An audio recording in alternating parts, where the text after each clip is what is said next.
नमस्कार, स्वागत है आपका। आपके साथ मैं दीपेश बरगले। विस्तार न्यूज देख रहे हैं आप। और आज विस्तार न्यूज में अभी खबरों की बात नहीं होगी, आज बात होगी शिक्षा सम्मान 2025 की। उन बच्चों का सम्मान जिन्होंने अपनी कड़ी मेहनत से न सिर्फ अपने परिवार का, अपने शहर का, अपने प्रदेश का, बल्कि देश का नाम और मान बढ़ाया है। आज उन्हीं बच्चों के सम्मान का जिक्र करने वाले हैं।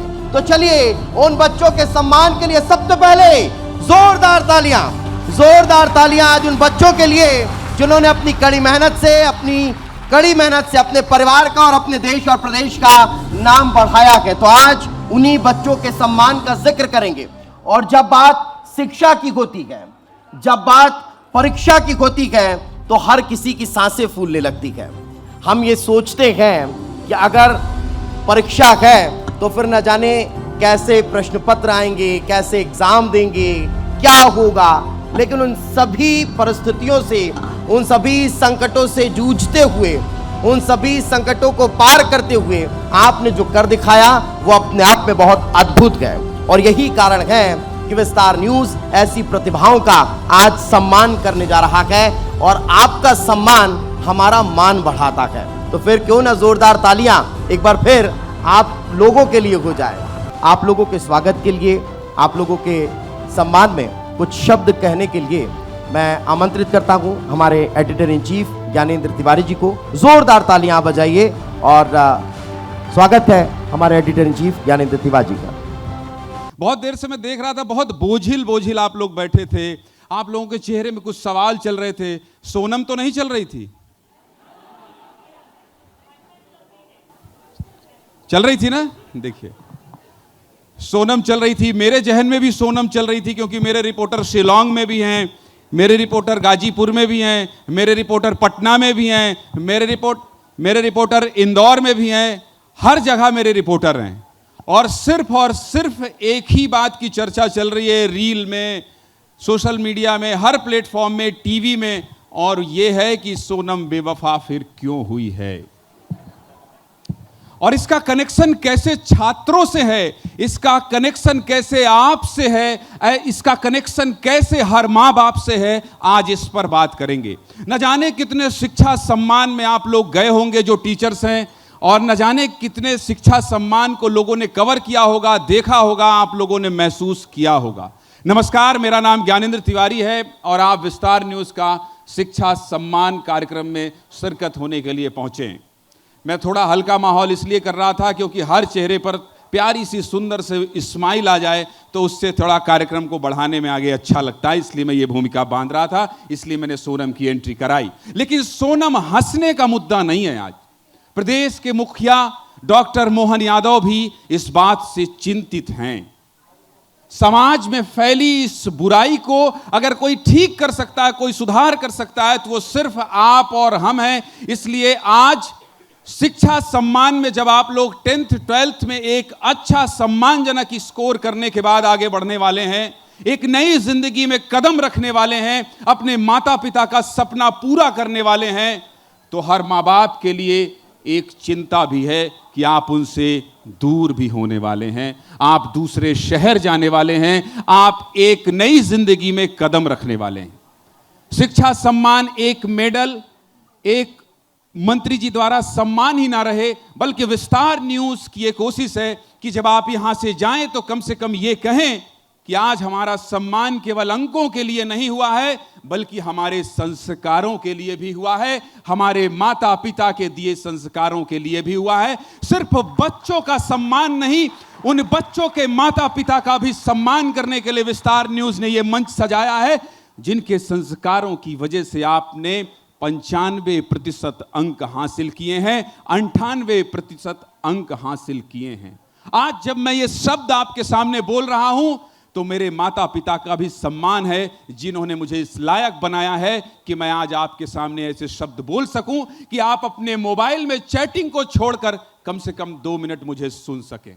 चूंकि मुझे स्वागत भाषण के लिए बुलाया गया है, तो मैं एक बार जोरदार तालियों के साथ, अगर मैंने आप लोगों को बोर नहीं किया है, अगर मैंने आपके चेहरे में स्माइल लाने की कोशिश की है, अगर विस्तार न्यूज़ प्रबंधन का यह प्रयास आपको ठीक लग रहा है, तो तालियों से बता दीजिए कि हम ठीक दिशा में जा रहे हैं। तालियों से बता दीजिए।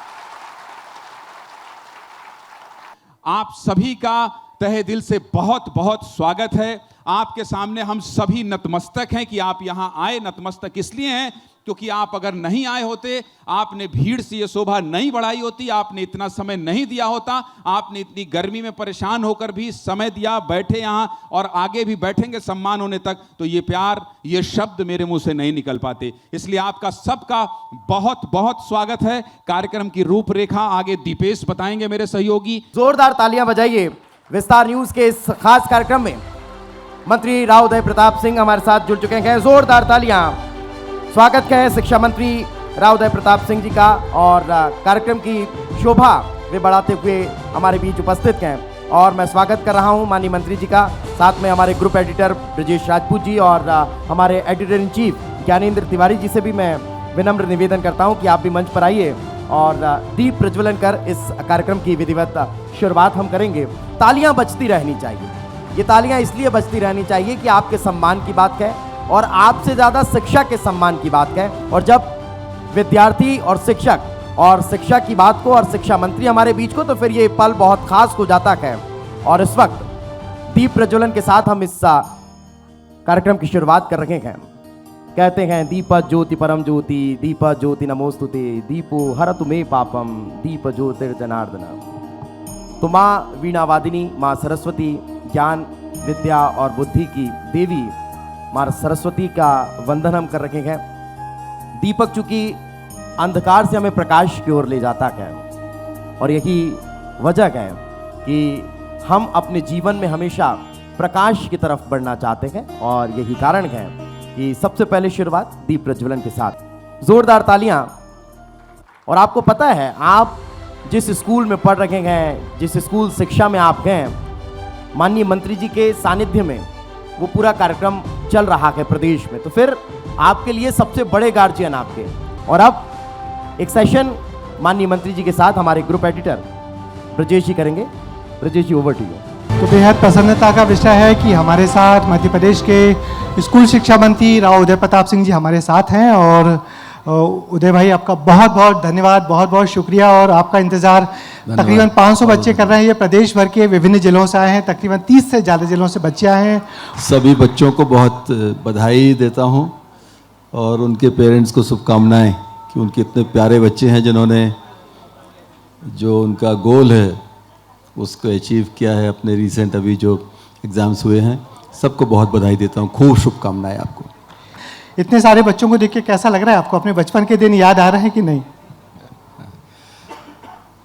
बचपन के दिन याद नहीं आते। बचपन के दिन हमेशा जहन में बने रहते हो, कभी जाते नहीं। आप घर में जब अपने बच्चों को देखते हो तब आपके मन में अपने बचपन की कल्पना आती है। स्कूल में जब हम जाते हैं या सड़क पे चलते हुए छोटे बच्चे दिख जाते हैं तो कई बार अपना बचपन याद आता है और आंखें गीली हो जाती हैं। ये तो बचपन तो आदमी जीता है, मतलब उम्र के हर दौर में मुझे लगता है अगर व्यक्ति के मन में बचपन का भाव बना रहे ना तो उसकी जीवंतता भी रहती है। उसके अंदर एक थोड़ा सा एक अच्छा मन में एक फीलिंग्स बहुत अच्छी बनी रहती है। इसलिए बचपन तो आदमी को अपने जहन में हमेशा रखना चाहिए। बचपन आपने अच्छी बात कही कि बचपन तो हमेशा जीता है। ये तकरीबन 35 से 50 जिलों के बच्चे आए हैं, बहुत दूर दूर से आए हैं। और आप और हमारा एक वक्त था जब आप और हम दोनों नरसिंहपुर ज़िले के सरकारी स्कूलों से पढ़ के यहाँ तक आए हैं, मगर अब सरकारी स्कूल बहुत बदल गए हैं और बड़ा प्रयास है सरकार का कि सरकारी स्कूल लगातार बदलें। तो क्या बच्चे और हम सब लोग उम्मीद करें, आप स्कूल शिक्षा मंत्री हैं, स्कूल आने वाले दिनों में और कितना बदलेंगे? मुझे लगता है कि परिवर्तन प्रकृति का नियम, और खासकर हमारा जो फेडरल स्ट्रक्चर है भारत का, जो हमारा एक डेमोक्रेसी जिस तरह से देश में काम कर रही, समय के साथ जो सरकारें रहती हैं उनके हर सरकार का एक अपनी सोच रहती है, अपना एक माइंडसेट के साथ आगे बढ़ती है। तो इसी तरह से स्कूल एजुकेशन में भी पहले हम मैं खुद टाट पट्टी पे नीचे बिछती थी, उस पर बैठते थे, पढ़ाई करते थे। समय के साथ डेस्क बेंच ने उसका स्थान लिया। फिर अच्छे स्कूल बनने लगे, इंफ्रास्ट्रक्चर बहुत अच्छा हो गया, प्लेग्राउंड्स आए, इंडोर स्टेडियम्स आए, फिर थोड़ा और हाईटेक हुए तो डिजिटल बोर्ड्स आ गए। तो समय के साथ चीज़ें बदली। और अभी इन रिसेंट डेज में हम देखें, खास करके 2014 के पहले का भारत और 2014 के बाद का। मैं भारत इसलिए कह रहा हूँ कि मैं अभी 1.5 साल पहले तक, मैं 15 वर्षों से लगातार एज मेंबर ऑफ पार्लियामेंट मैंने काम किया, मैं सांसद के रूप में काम कर रहा था। प्राइम मिनिस्टर साहब जब से इस देश में आए, उन्होंने आते से ही मैकाले की जो हमारी शिक्षण पद्धति थी उसको एक अलग करके एक नई एजुकेशन पॉलिसी पे काम किया, और नई एजुकेशन पॉलिसी उनके समय पे देश में आई। तो उससे धीरे धीरे चीज़ें बदली। पहले का स्कूल, आज का स्कूल। आप कल्पना करिए कि जहाँ पर मैं पढ़ता था वो खपरेल स्कूल था, टाटपट्टी थी, अब वहाँ 2 करोड़ का एक नया भवन तैयार हो रहा है। हम कल्पना नहीं कर सकते थे। पहले कलेक्ट्रेट भवन 2 करोड़ का नहीं बनता था, अब स्कूल भवन बन रहा है। हमारे सांदीपनी जो स्कूल्स हमने CM राइस को जो नाम दिया है, मॉडल स्कूल्स हैं, एक्सीलेंस हैं, और जनरल हायर सेकेंडरीज भी हमारे जो बहुत ही बढ़िया, उसमें क्वालिटी एजुकेशन, टीचर्स हमारे बहुत हाईटेक हुए हैं, कॉम्पिटिटिवनेस उनके अंदर आई है, और डिजिटल प्लेटफॉर्म पे काफ़ी हम आगे बढ़े। तो अमूल चूल परिवर्तन हुआ है, और मुझे लगता है कि बहुत भाग्यशाली जनरेशन है ये पीढ़ी जो है ये बहुत भाग्यशाली है कि इसे पेरेंट्स का भी फोकस मिल रहा है। पेरेंट्स भी कितने ही कमज़ोर हो, रिक्शा चालक भी है तो वो भी चाहता है मेरा बच्चा अच्छे से अच्छा पढ़े। स्कूल एक इंफ्रास्ट्रक्चर के तौर पे तो बदला है, मगर स्कूलों में संसाधन जैसे कि टीचर्स हैं, क्वालिटी एजुकेशन है, इस सब में अभी भी बहुत कुछ किया जाना बाकी है। आपको ऐसा लगता है? नहीं, बिल्कुल मैं आपकी बात से 100% सहमत हूँ। बेहतर करने की गुंजाइश हर युग में रहती है। आप कल्पना कर, डेवलप्ड कंट्रीज़ में अगर आप जाते हो, यूरोप के देशों को देखो, अमेरिका है, लोगों को लगता है कि वहाँ सब कुछ अच्छा होगा, ऐसा नहीं मानते हैं। वहाँ पर भी और बेहतर की गुंजाइश है। हम लोग जो डेवलपिंग कंट्रीज़ हैं यहाँ पर तो वैसे भी बहुत संभावना रहती है। मध्य प्रदेश में लगातार इस पर काम हुआ है।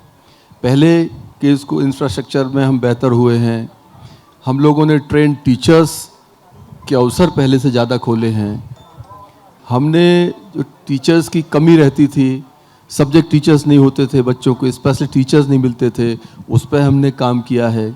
अगर सीधी भर्ती में कहीं विसंगति है तो हमने अतिथि शिक्षकों को, ट्रेन टीचर्स जो अतिथि शिक्षक भी अच्छे, मतलब बड़े कॉम्पिटेंट बच्चे हैं वो जो आते हैं पढ़ाने के लिए, इस तरह से धीरे धीरे करके जो बेहतर से बेहतर बहुत अच्छा काम हुआ है। तो हम लोग कोशिश कर रहे हैं कि एक लोगों को मॉनिटर करें, अवेयरनेस प्रोग्राम चलाएं, और कोचिंग के नाम पे बच्चे के साथ जो एक प्रेशर डेवलप हो जाता है उसके ऊपर, क्योंकि हर युग में ये बात तय है कि प्रेशर में आप गोल अचीव नहीं कर सकते। आप जब तक आप एक अच्छे खुश मन के साथ रिलैक्स पे में नहीं जाओगे। बिल्कुल निश्चित ही स्कूलों में अच्छा एजुकेशन मिलेगा, पढ़ाई मिलेगी, इंफ्रास्ट्रक्चर मिलेगा, एक अच्छी दिशा मिलेगी, तो लोग कोचिंग में ही क्यों जाके। एक ज़्यादा अंतर जो डालता है ना, वो आपके अंदर का एंथुसियाज्म, मतलब आपके अंदर कितना क्रेज है आपको आगे बढ़ने। बिल्कुल, इस बात पर ताली बजाई जाए, यही सूत्र वाक्य है। मैं सबसे बड़ी बात यही कि इस बार का जो रिजल्ट आया है MP बोर्ड का, वो अद्भुत रिजल्ट आया है, पिछले कई रिकॉर्ड तोड़े। मंत्री जी आपको बहुत शुभकामनाएं।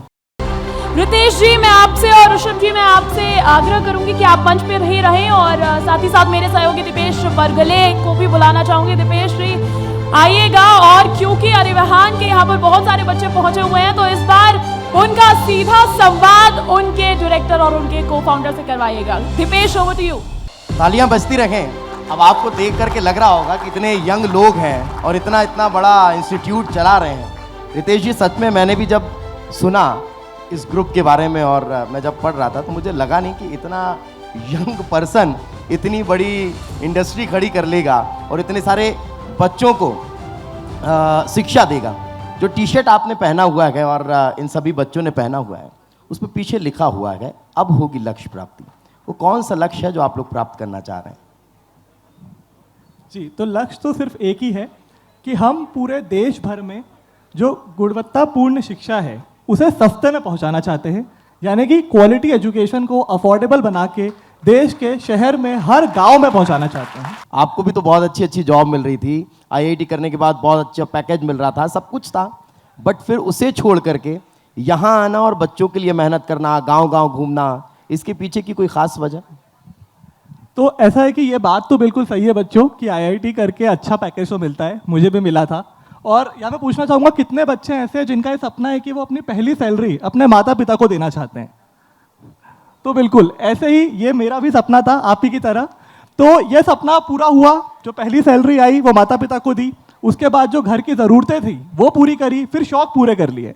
लेकिन फिर ऐसा लगने लगा कि अब और खुशी नहीं मिल रही है, पैसा आ रहा है लेकिन और खुशी नहीं मिल रही है, क्योंकि असली खुशी पैसे कमाने में नहीं होती है, असली खुशी लोगों की मदद करके मिलती है, अपने परिवार के लिए कुछ करके मिलती है, समाज के लिए कुछ करके मिलती है। ऋषभ जी, मैं आपसे भी समझना चाहूँगा, आप कैसे जुड़ गए अरवियान ग्रुप से? तेज और मैं बचपन से दोस्त हैं, हम लोग हमेशा से साथ में कुछ ना कुछ शुरू करने को लेकर हमेशा बात करते रहते थे कि यार कुछ अपना ऐसा करेंगे। और बचपन में तो टेक्नोलॉजी का इतना पता नहीं था, तो हमने सोचा था कि एजुकेशन फील्ड में जाएंगे, अपनी कोचिंग सेंटर वगैरह खोलेंगे। और काफ़ी लंबा सिलसिला था हमारे चिंतन मंथन का कि हमें करना है कुछ और करना है। और उसके बाद ऐसा कुछ जो कि इतना नोबल कॉज है, इतनी बढ़िया चीज़ है शुरू करने के लिए कि शिक्षा जैसी चीज़ अगर हम पहुंचा पाए, तो मतलब कोई दूसरा ख्याल ही नहीं आया कि मैं जुड़ जाऊं। मुझे बस वो सही लगा और मैं उस तब से साथ में हूँ। मतलब मेरा मानना है कि जो क्वालिटी एजुकेशन है वो पहुंचाना सबसे ज़्यादा ज़रूरी है, माध्यम कुछ भी हो।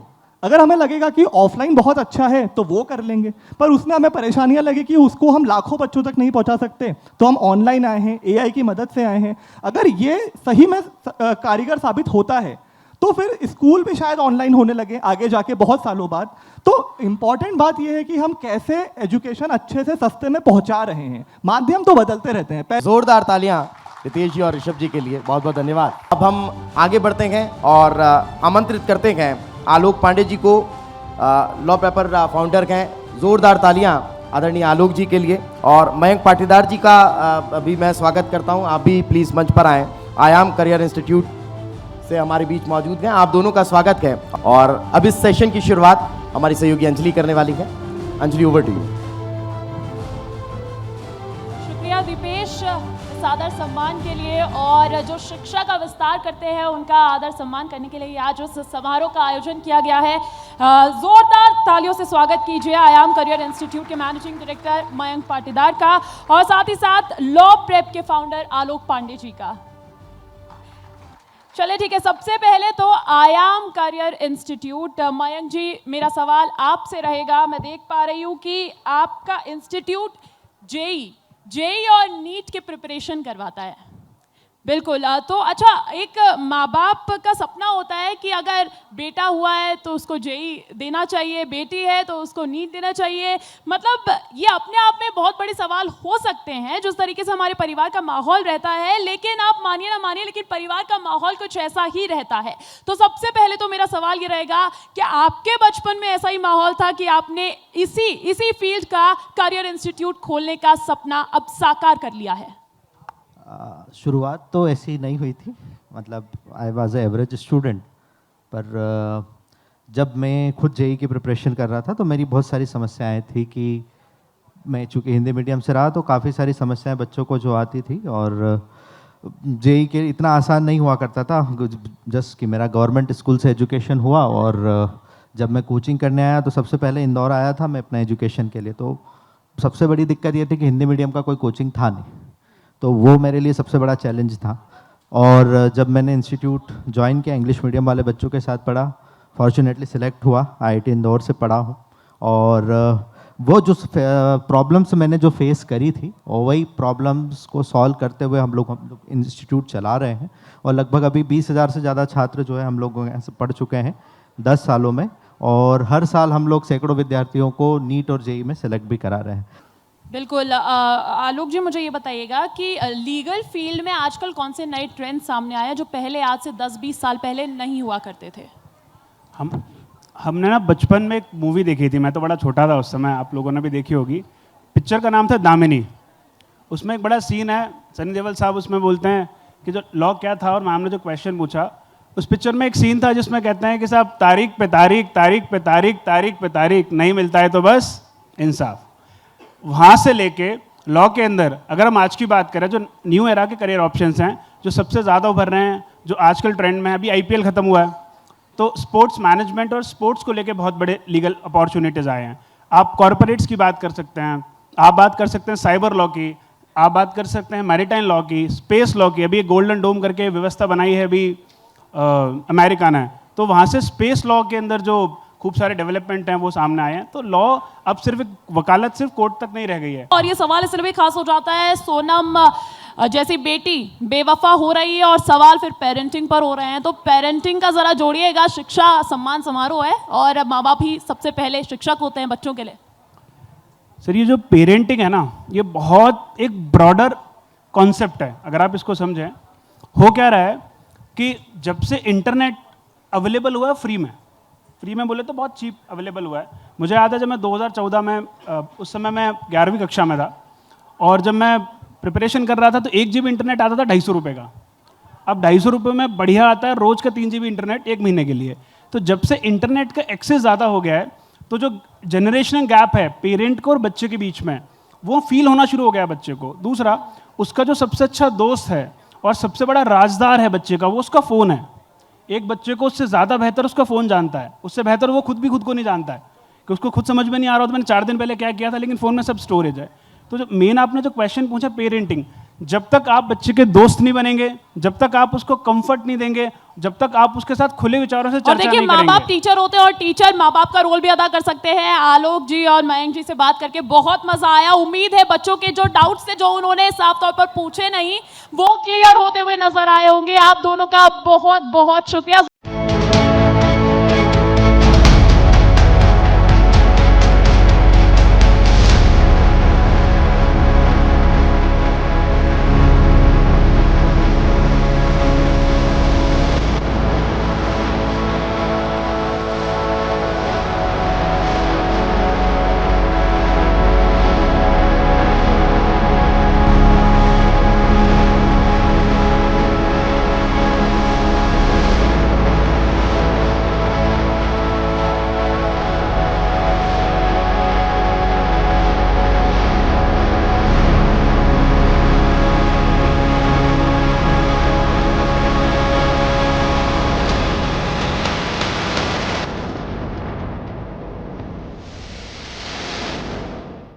लेकिन विस्तार ने पूरे मध्य प्रदेश की सारी डिस्ट्रिक्ट्स को जोड़ के जो कॉमन प्लेटफॉर्म तैयार करा बच्चों का सम्मान करने के लिए, ये बहुत बढ़िया था। मैं इसके लिए आपको बहुत बधाई देता हूँ। क्योंकि ये जो एक प्रोग्राम है, ये बच्चों को जो आप पुरस्कृत करते हो, इससे उनका बहुत मनोबल बढ़ता है, दे गेट मोटिवेटेड। ठीक है, और हमने तो देखा हमारे बच्चे इतने ज़्यादा एक्साइटेड थे आपके प्रोग्राम को अटेंड करने के लिए। Though your programme was extending but still they were waiting कि नहीं हम जाएंगे जाएंगे जाएंगे। बच्चा मोटिवेट कैसे होता है, और वो भी शिक्षा मंत्री के द्वारा दिया गया, प्रोत्साहित किया हुआ है। ये बहुत बड़ा मोटिवेशन है, बच्चों को मिलेगा। दूसरे बच्चे भी जब चैनल आपका थ्रू चैनल अगर बात करेंगे, दूसरे बच्चे भी ऐसे ही मोटिवेट, क्योंकि बच्चा तो बच्चा ही है, उसे तो चाहिए कि हमें प्रोत्साहन मिले, और वो भी शिक्षा मंत्री के थ्रू अगर मिल गया। ये बहुत अच्छा आप लोगों का पहल है और इसलिए तहे दिल से विस्तार न्यूज़ का मैं धन्यवाद देती हूँ।